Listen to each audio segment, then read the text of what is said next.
जय हिंद साथियों। तो आप देख रहे हैं हमारा यूट्यूब चैनल अमन कुमार। मैं आपको आज बताने वाला हूँ फाइनल अकाउंट ऑफ एनपीओ के बारे में। ठीक है, फाइनल अकाउंट ऑफ एनपीओ का मतलब क्या? Final account of non profit organisation. यानी नॉन प्रॉफिट ऑर्गेनाइजेशन में क्या क्या अकाउंटिंग ट्रीटमेंट होता है, क्योंकि अभी तक जो हमने पढ़ा ऊपर में, ठीक है, वो सब क्या था, इसका इंट्रोडक्शन फेज था कि भाई फाइनल ये एनपीओ होता क्या है, और उसके बारे में हम लोग समझे कि एनपीओ का सोर्स ऑफ फंड क्या होता है। ठीक है, इससे पहले वाले वीडियो में। लेकिन अब जो हम लोग समझने वाले हैं उसका अकाउंटिंग ट्रीटमेंट समझने वाले हैं कि उसका अकाउंटिंग ट्रीटमेंट क्या होगा। ठीक है, तो सबसे पहले अकाउंटिंग ट्रीटमेंट में क्या क्या आता है फाइनल अकाउंट ऑफ एनपीओ में, कि सबसे पहला आता है क्या, रिसिप्ट एंड पेमेंट अकाउंट। क्या आता है? Receipt and payment account. ठीक है, तो इसके बारे में आगे हम लोग डिस्कस करेंगे। ठीक है, रिसिप्ट एंड पेमेंट अकाउंट क्या होता है। फिर हम लोग सीखेंगे क्या, इनकम एंड एक्सपेंडिचर अकाउंट के बारे में। ठीक है, और तीसरा क्या सीखेंगे, बैलेंस शीट। तो देखिए, आपको लग रहा होगा कि रिसिप्ट एंड पेमेंट अकाउंट कोई नया चीज बता रहे हैं। ठीक है, देखिए ऐसा नहीं है। ठीक है, रिसिप्ट एंड पेमेंट अकाउंट कोई नया चीज नहीं है, आपको पहले से पता है। आपको पता है सबसे पहले आप लोग पढ़े थे 11th में क्या, कैश बुक। आप लोग क्या पढ़े थे, कैश बुक पढ़े थे 11th में। याद होगा आप लोग को। ठीक है, ये कैश बुक आप लोग पढ़े होंगे 11th में। तो बोले हाँ भैया, वो तो याद है कि कैश बुक हम लोग पढ़े थे 11th में। ठीक है, तो वो जो कैश बुक हम लोग 11th में पढ़े थे ना, बस उसी कैश बुक की तरह ये क्या होता है, बनता है।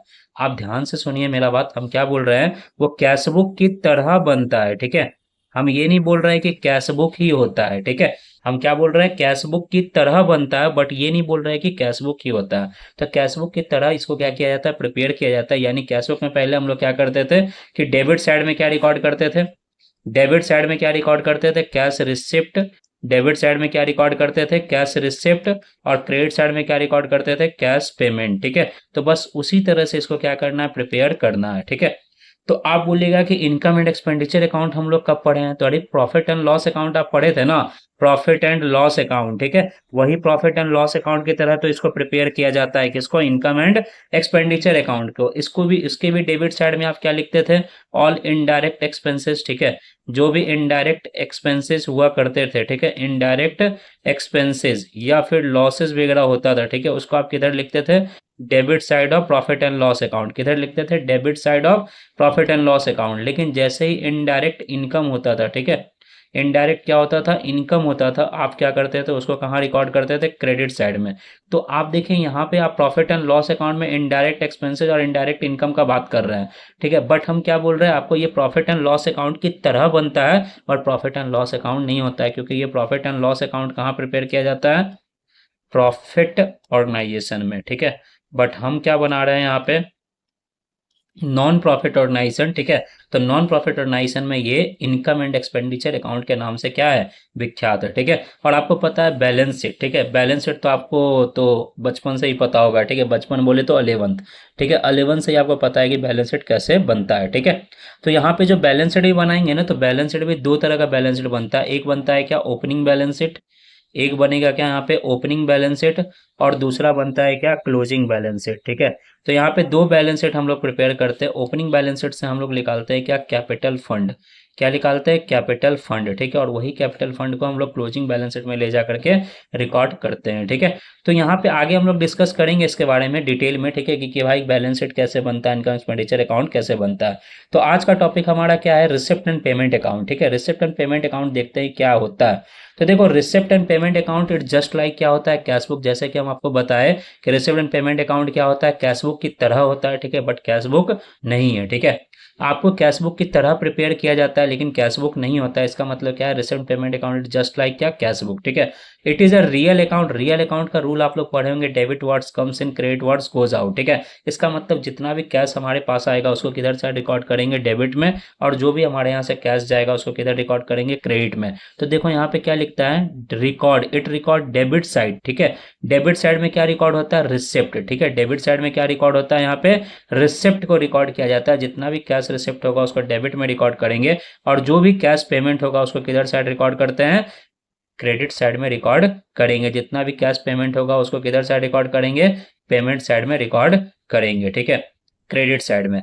तो यहाँ पे बोलता है it is a summary of क्या, कैश एंड बैंक ट्रांजेक्शन, ठीक है। It is a summary of क्या, कैश एंड बैंक ट्रांजेक्शन। ये कैश एंड बैंक ट्रांजेक्शन का क्या होता है, समरी होता है। यहाँ पे जितना भी ट्रांजेक्शन दिखाया जाता है वो कैश और बैंक से रिलेटेड होगा, यानी जो भी ट्रांजेक्शन यहाँ शो होगा सिर्फ कैश आइटम ही शो होगा, नॉन कैश आइटम को यहाँ पे शो नहीं किया जाता है। नॉन कैश आइटम क्या होता है, तो जस्ट लाइक डेप्रिसिएशन, ठीक है। Depreciation is a non cash item जहां पे आपका कोई कैश नहीं जाता है बट आपके वैल्यू ऑफ एसेट्स क्या हो जाते हैं, रिड्यूस जरूर हो जाते हैं, ठीक है। तो उन आइटम को यहाँ पे शो नहीं किया जाता है, ठीक है। उसको हम लोग क्या बोलते हैं, नॉन कैश आइटम बोला जाता है। अब इसके बाद आता है क्या, ये रिसिप्ट एंड पेमेंट अकाउंट किसके द्वारा प्रिपेयर किया जाता है, तो रिसिप्ट एंड पेमेंट अकाउंट कौन प्रिपेयर करता है, एनपीओ प्रिपेयर करता है, नॉन प्रॉफिट ऑर्गेनाइजेशन प्रिपेयर करता है। तो जैसा कि हम बताएं कि कैश बुक की तरफ बनता है, तो कैश बुक कौन प्रिपेयर करेगा, वो प्रॉफिट ऑर्गेनाइजेशन क्या करती है, प्रिपेयर करती है। बट यहाँ पे नॉन प्रॉफिट ऑर्गेनाइजेशन क्या प्रिपेयर करती है, रिसिप्ट एंड पेमेंट अकाउंट क्या करती है, प्रिपेयर करती है, ठीक है। अब आपको पता होना चाहिए इसके अंदर में ना दोनों ट्रांजेक्शन को रिकॉर्ड किया जाता है, दोनों नेचर के ट्रांजेक्शन को। दोनों नेचर का ट्रांजेक्शन कौन कौन होता है, एक कैपिटल नेचर का ट्रांजेक्शन होता है और एक रेवेन्यू नेचर का ट्रांजेक्शन होता है। कैपिटल नेचर आइटम क्या होता है, तो कैपिटल नेचर आइटम उसको बोलते हैं जो भी हमारा लॉन्ग टर्म एसेट्स में आता है, ठीक है। यानी जब हम लंबे समय के लिए या किसी स्पेसिफिक पर्पस के लिए कोई भी कैश रिसिप्ट लिए हैं या फिर कैश पेमेंट किए हैं, ठीक है, वो क्या होता है, हमारा कैपिटल रिसिप्ट कहलाता है या कैपिटल पेमेंट कहलाता है। बट रेवेन्यू नेचर क्या होता है, अंडर 1 ईयर के लिए, ठीक है। अंडर 1 के लिए अगर हम रिसिप्ट लिए हैं, कैश रिसिप्ट लिए हैं, या अंडर 1 ईयर के लिए हम क्या किए होंगे, कैश पेमेंट किए होंगे, तो रेवेन्यू रिसिप्ट और रेवेन्यू पेमेंट में कंसीडर किया जाएगा, ठीक है।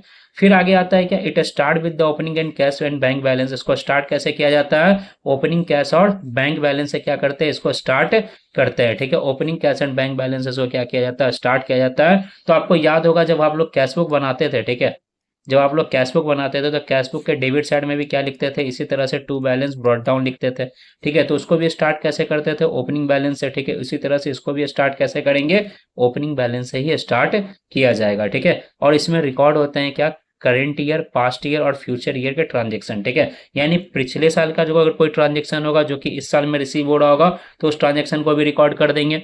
फ्यूचर का अगर कोई पैसा दे दिया होगा, ठीक है, तो फ्यूचर का भी पैसा इसी साल में अगर दिया होगा तो उस ट्रांजेक्शन को रिकॉर्ड कर देंगे। और अगर इस ईयर का ट्रांजेक्शन होगा तो इस ईयर के ट्रांजेक्शन को तो रिकॉर्ड करेंगे ही करेंगे, ठीक है। तो ये था क्या, रिसिप्ट एंड पेमेंट अकाउंट, ठीक है। Receipt and payment account basically होता क्या है, समझे।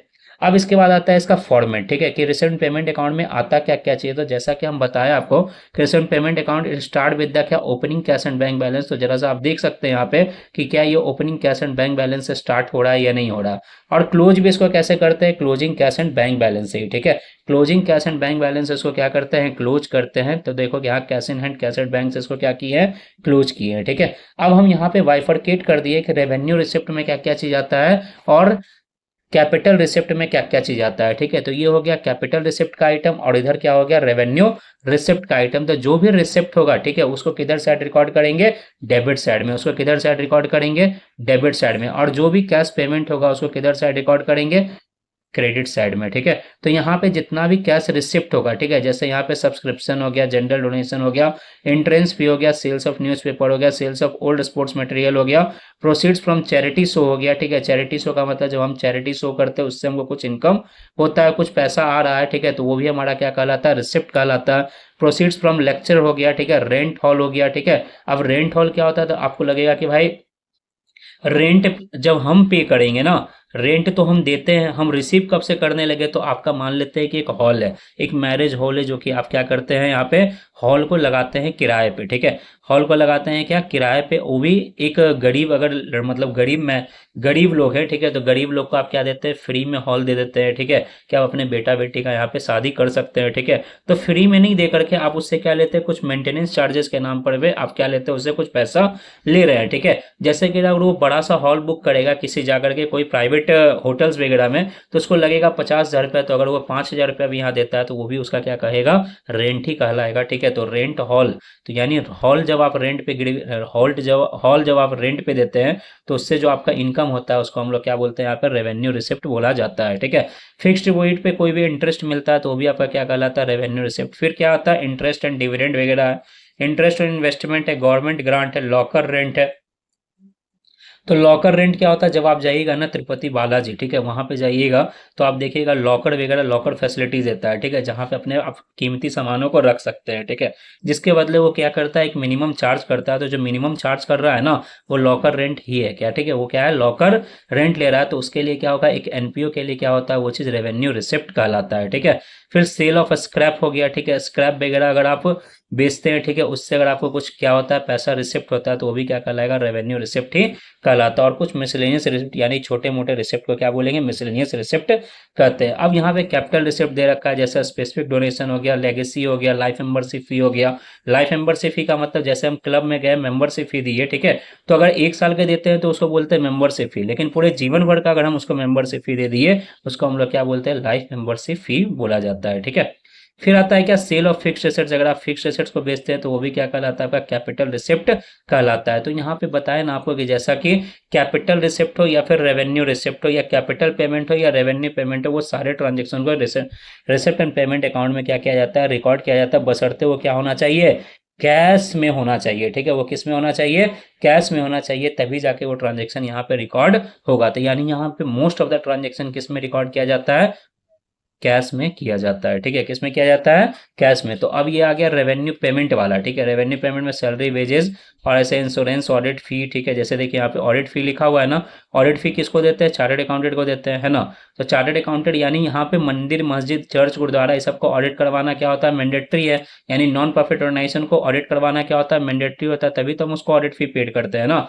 फिर उसके बाद क्या आता है, पोस्टेज एंड कोरियर हो गया, एडवर्टाइजमेंट हो गया, टेलीफोन हो गया, ठीक है, रिपेयर एंड रिन्यूएबल्स हो गया, ठीक है, ये सब पे अगर हम पैसा खर्च कर रहे हैं तो क्या कहलाता है, रेवेन्यू पेमेंट कहलाता है। और कैपिटल पेमेंट अगर करते हैं, जैसे कि फिक्स्ड एसेट्स खरीद लिए, ठीक है, मंदिर के नाम पे कुछ सामान खरीद लिए, ठीक है, जो कि अस्थायी संपत्ति होगी हमारी, ठीक है, तो वो क्या कहलाते हैं, परचेज वगैरह किए तो कैपिटल पेमेंट होगा। यानी वो एक फिक्स्ड अमाउंट क्या होता है, बड़ा अमाउंट हम उसको पे करते हैं, और जब बड़े अमाउंट हम पे करते हैं तो वो क्या होता है, आपका कैपिटल पेमेंट कहलाता है, जिसका बेनिफिट आपको लॉन्ग टर्म मिलने वाला है, ठीक है। बुक वगैरह परचेज करते हैं तो वो भी कैपिटल पेमेंट में आता है, इन्वेस्टमेंट करते हैं तो वो भी क्या आता है, कैपिटल पेमेंट में आता है, फिक्स्ड डिपॉजिट करते हैं तो भी क्या केस में आएगा, कैपिटल पेमेंट में ही आएगा। अब देखो कोई हमको ना, हम जैसे कोचिंग इंस्टीट्यूट वाले हैं, ठीक है, अब कोई आए बड़े बड़े लोग और हमारे पास क्या दे दिए, प्राइज के लिए फंड दे दिए, ठीक है। अब उस प्राइज फंड को हम कब यूज करेंगे, जब बच्चे टॉप करेंगे, ठीक है, और जब बच्चे टॉप करते हैं तो उस प्राइज फंड को हम क्या करेंगे, यूज करेंगे। अब उसी प्राइज फंड को हम क्या कर दिए, सेव कर दिए, ठीक है, इन्वेस्ट कर दिए, और इन्वेस्ट कर दिए तो वो क्या हो गया, हम पेमेंट ही किए ना, यानी हमारे यहाँ से पैसा निकल गया तो लॉन्ग टर्म बेनिफिट देगा हमको, ठीक है, जब लॉन्ग टर्म बेनिफिट देगा तो उसको हम क्या बोलते हैं, कैपिटल पेमेंट बोलते हैं, ठीक है। तो ये सब हम जब क्या करते हैं, ऊपर डेबिट साइड जोड़ देते हैं और क्रेडिट साइड को क्या कर देते हैं, लेस कर देते हैं, तो क्या निकल के आता है, क्लोजिंग बैलेंस निकल के आ जाता है, और क्लोजिंग बैलेंस यहाँ पे लिख देते हैं, ठीक है। तो अब देखिए जैसा कि एक क्वेश्चन है हमारे आगे में लिखा हुआ, ठीक है, कि क्या है, रोटरी क्लब है, ठीक है, जो कि क्या करता है, इसका हम लोग क्वेश्चन करने वाले हैं, ठीक है, किसका, रिसिप्ट एंड पेमेंट अकाउंट का। रिसिप्ट एंड पेमेंट अकाउंट का क्वेश्चन बनता कैसे है, ठीक है, क्योंकि आपको बनाने नहीं आया तो प्रॉब्लम है ना यहाँ पे, ठीक है।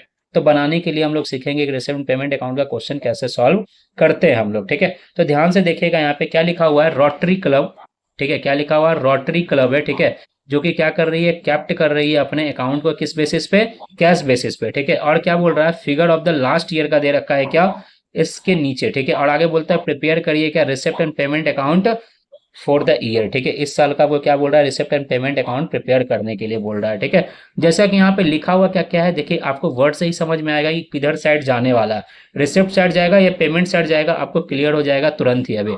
जैसे कि यहाँ पे एंट्रेंस पे रिसिप्ट लिखा हुआ है, तो बताइए किधर साइड जाएगा, बोलिए, ये रिसिप्ट में जाएगा, ठीक है। सब्सक्रिप्शन रिसिप्ट लिखा हुआ है तो ये किधर जाएगा, रिसिप्ट में जाएगा, ठीक है। फी मिस्टर एक्स फी रिसिप्ट लिखा हुआ है तो वो भी किधर जाएगा, रिसिप्ट में जाएगा। एक्सपेंसेस पेड, अब तो यार बच्चा भी बता देगा एक्सपेंसेस पेड किधर जाने वाला। पेड जब कर रहे हैं तो क्या होगा, पेमेंट होगा। एक्सपेंसेस अनपेड, अरे भाई साहब हम तो यहाँ बोले थे सिर्फ कैश पेड का ना, ये तो अनपेड है। अनपेड का मतलब क्या, अभी पेमेंट हुआ ही नहीं है, और जब पेमेंट ही नहीं हुआ तो इसको किधर भी रिकॉर्ड नहीं करते हैं, ठीक है। और सरप्लस हुआ है यानी हमको क्या हुआ, एक्सेस पैसा आ गया हमारे पास बाढ़ अकाउंट से, तो बाढ़ अकाउंट से अगर पैसा आया तो हम किधर साइड रखेंगे, अपने पास रिसिप्ट होगा ना, क्योंकि हम बाढ़ है, क्लब है, ठीक है, तो हम क्या है, एनपीओ है, ठीक है। सेक्रेटरी ऑनोरेनियम, ये क्या होता है, जब कहीं हमारे एनपीओ पे, ठीक है, नॉन प्रॉफिट ऑर्गेनाइजेशन में या हमारे मंदिर में कोई गेस्ट मेंबर आते हैं, ठीक है, अगर कोई गेस्ट मेंबर आते हैं तो उस गेस्ट मेंबर के के लिए कुछ पैसा अगर हम खर्च करते हैं, ठीक है, तो जो खर्च कर रहे हैं ना उनके मान सम्मान के लिए, उसी को हम लोग क्या बोलते हैं, सेक्रेटरी टू ऑनरेनियम। ठीक है, क्या बोला जाता है, सेक्रेटरी टू ऑनरेनियम। और जब हम खर्च कर रहे हैं तो ये मेरे लिए क्या होगा, पेमेंट। ठीक है, ये क्या होगा, पेमेंट।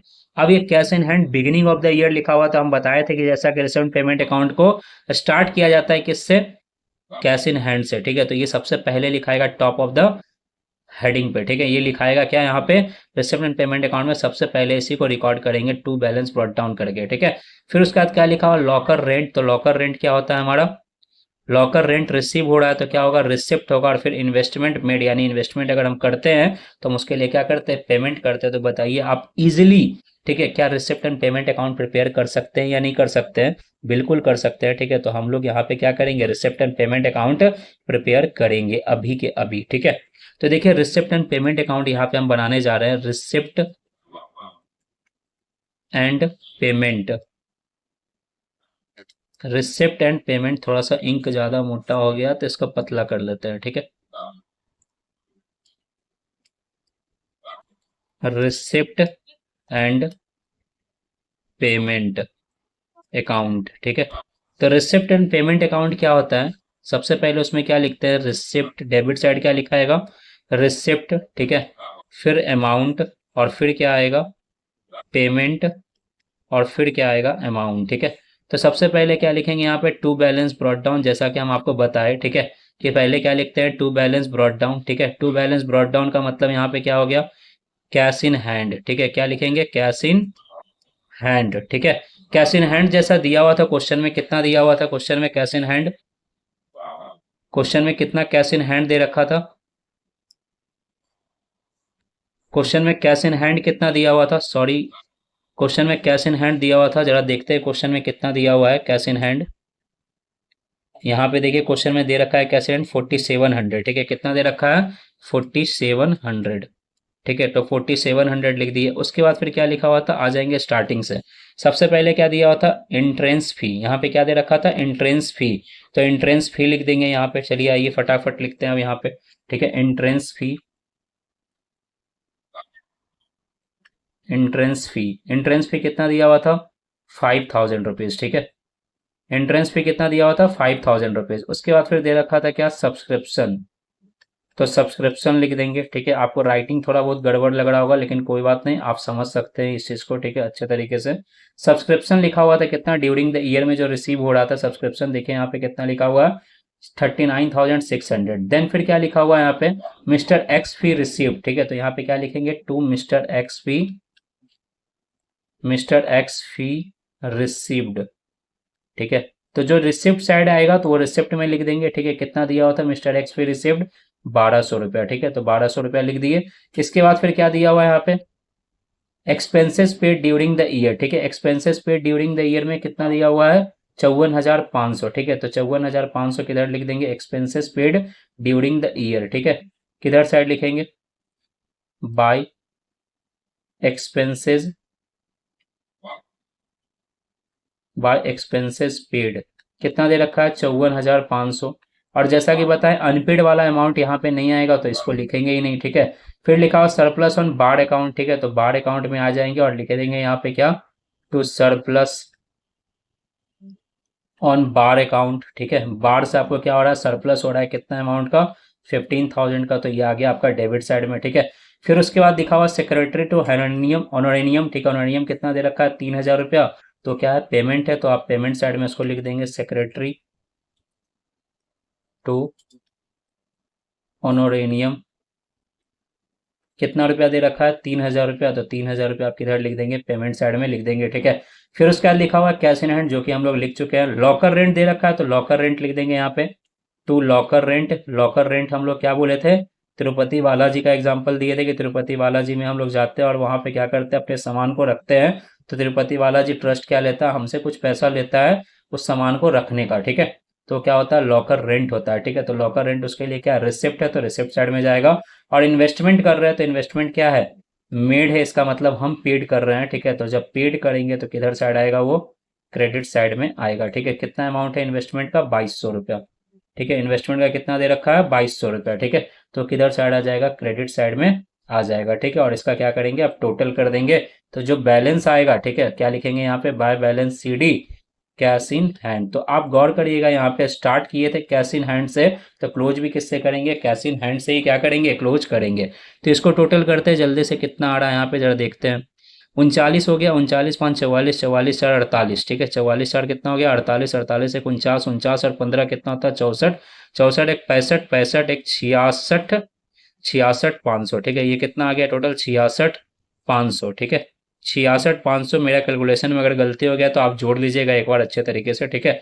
फिर आता है कितना, 54 3 57 2 59, 59 700 लेस कर देंगे तो आएगा कितना यहाँ पे, 59 700 लेस कर देंगे तो आएगा कितना, मे बी 7800, ठीक है। कितना आएगा, 7800। ये आ गया आपका क्या, closing cash and bank balance, ठीक है। तो आपका यहाँ पे क्या हो गया, ये रिसिप्ट एंड पेमेंट अकाउंट का क्वेश्चन बन के रेडी हो जाता है, ठीक है। तो अगर आपके पास बिहार बोर्ड का बुक है, ठीक है, बिहार बोर्ड का SPPD का अगर बुक है, ठीक है, तो SPPD का question number 1A 1B 1C 1D, ठीक है, और क्वेश्चन नंबर 2 जरूर सॉल्व कर लीजिएगा, जिससे आपका रिसेंट पेमेंट अकाउंट का जितना भी डाउट होगा वो आपका क्लियर हो जाएगा, ठीक है। और इस वीडियो को बार बार देखेंगे तो क्या होगा, आपका रिवाइज भी हो जाएगा, ठीक है। तो चलते मिलते हैं नेक्स्ट वीडियो में। नेक्स्ट वीडियो में हम लोग डिस्कस करेंगे इनकम एंड एक्सपेंडिचर अकाउंट के क्वेश्चन को, ठीक है। और फिर कुछ इंपॉर्टेंट पॉइंट को देखेंगे, जैसे एंट्रेंस फी हो गया, सब्सक्रिप्शन हो गया, इन सब के बारे में इंपॉर्टेंट पॉइंट को देखेंगे, ठीक है। वीडियो ज्यादा लंबा हो गया, ज्यादा बोर ना हो तो जल्दी 2x का स्पीड पे देख लीजिएगा, ठीक है, जिससे आपका जल्दी जल्दी फटाफट कंप्लीट हो जाए, ठीक है।